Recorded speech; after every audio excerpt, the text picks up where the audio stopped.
Tech Cocktail Conversations, candid insights from startup founders, entrepreneurs, and thought leaders from around the globe. My name is Dave Knox. I'm the Chief Marketing Officer at Rockfish and then the co-founder of the Brandery, which is a startup accelerator that we started in 2010. So Cincinnati is a really unique place in kind of my belief for starting a company and being an entrepreneur. What we've done is really focus on what's the strengths of the city. And Cincinnati is a town that has more Fortune 500 companies than Boston does. It's a town where Procter & Gamble and Kroger and Macy's and all of these amazing businesses that are about consumer marketing are based.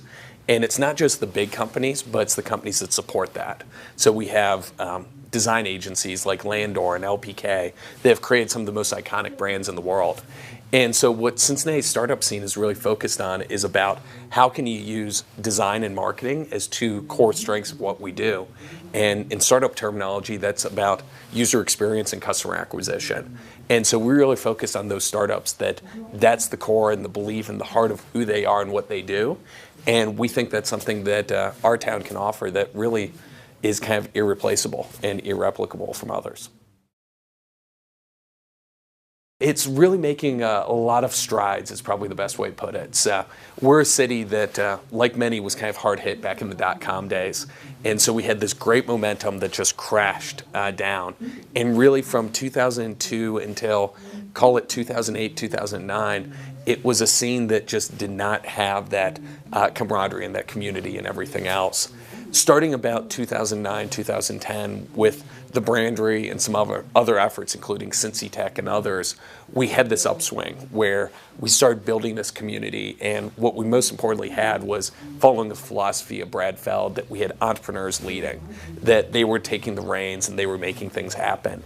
And so every year, I think we've seen a growth, we've seen a change.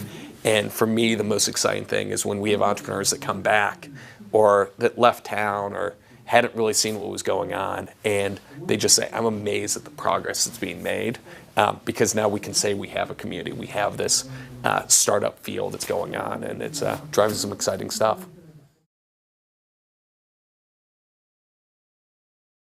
Yeah, so when you look at the challenges that we're faced with, I think it's challenges that are shared by a lot of the communities that are in this beginning path of a journey.